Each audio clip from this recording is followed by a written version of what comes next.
The Spirit of Haddonfield is a short fan film written and directed by Rennie Rivas, and it stars Vincente De Sante as the Shape and introduces Hannah Owens and Colin M. Morris. Now, the plot for this short film is very simple. It's got a new twist to the Halloween franchise, and it's also got a homage or a homage to the original Halloween as well, but it's a very simple shoot. Now, when I go into short movies, when I go into watch short films, like Halloween ones and Friday the 13th ones, etc. I don't expect much from them. I appreciate everything that they do in these short films because it does take a lot of effort, especially for people who are not fully in the industry. So hats off to everybody who does these kind of films. One thing I look for straight away when watching or when I'm about to watch these short films is the title. It tells a lot about the filmmakers with the title that they choose. I do see a lot of Halloween fan films. Halloween's probably one of the most shot fan films of all time, and when I get recommendations to watch them, sometimes I see titles like Halloween, The Evil is Back, or Halloween, True Evil Never Dies. Those are the ones I kind of avoid watching because the titles are pretty cheesy, and it kind of tells a lot about the filmmakers that are getting into making these films. So I tend to avoid most of them. I do watch some of them, but I tend to avoid most of those ones. This one, however, caught my attention straight away with the title, The Spirit of Haddonfield. It's a very unique title for a short film dedicated to the Halloween franchise. It doesn't copy any other title that I've saw for any other short film for a Halloween one, so that caught my attention straight away. I didn't know anybody in the movie at all. I knew who Vincente De Sante was.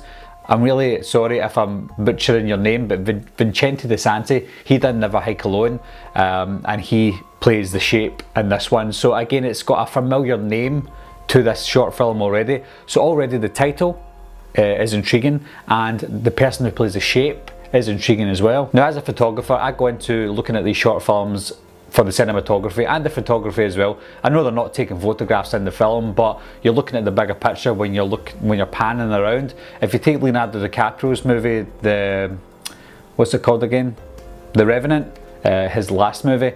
I think the director, I'm pretty sure the director was a photographer or he had a photography background, because every shot was beautiful. Every shot that he panned, it was stunning. Now, this one obviously isn't like The Revenant, but looking at the way, I think it was Rennie Rivas that done the cinematography as well, the director and the writer, and all the shots that he done it like he was a photographer. It was very impressive for a short film. The colouring of this short film as well was very kind of golden brown, very reminiscent of the Halloween movie. I love the close-up shots that he'd done of the pumpkins. It was a good contrast because you would see the girl was walking down the street, for example, a nice depth of field. She was straight in the centre walking towards the camera. It was perfect. And sometimes it would cut to like a pumpkin or whatever, and it was just beautifully shot. And again, I don't know if he was a photographer in an earlier stage of his career, but it was really well done. And that was just the external shots.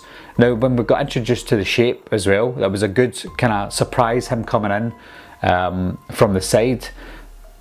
And I don't want to give much away with regards to what happens. I won't give anything away. I'll leave the link down below to the short film for you to watch yourself. But it was a good introduction to the Shape, how he entered into the screen.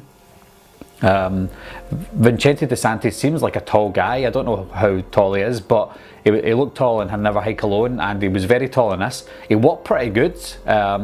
He was a very menacing Michael Myers, a lot better than most of the Michael Myers that I've seen in the actual movies. Now, it is hard to show Michael Myers in the daytime to look scary. And like I said, when he first comes into that shot, that was the daytime. And when we get an up close shot of him and Hannah Owens face to face during the day, again, it was pretty scary, and again, very well done. The lighting was great. It is hard to use the light in the daylight to make something scary, and I think Rennie Rivas done that perfectly. As time goes by in this short film, it gets darker and darker until the girl gets to her house and it's completely dark outside. And then that's when he utilises the light inside the house perfectly as well. And again, it reminded me of John Carpenter's Halloween. When she was getting into room to room to room, there was that kind of blue hue coming from the outside. I don't know how he done that, if it was artificial light or just natural light. but it was really well done. And this is the point in the short film where it gets to more like a remake of the original Halloween, and again it was very well done. And I don't know if it was an original wardrobe that they used or they built that for the set, I don't know, but again it was really well done. There's not much I can say that I didn't love about this film. Yeah, the acting wasn't Oscar worthy, but it's a short film, a short independent movie, and I'm not going to discredit the acting in this film because of that. Overall guys, I was pleasantly surprised with this short film. I have seen a lot of short films in my time. A lot of them are really bad, a lot of them are fun but very badly made. This one had the best of both. It was very professionally made and it was really good. So if you haven't seen The Spirit of Haddonfield guys, I recommend watching it. It's 20 minutes long, the link is down below. Click it, watch it and enjoy, especially around Halloween time. Anyway guys, thanks a lot for watching, thanks for subscribing, and I'll see you soon. Bye bye.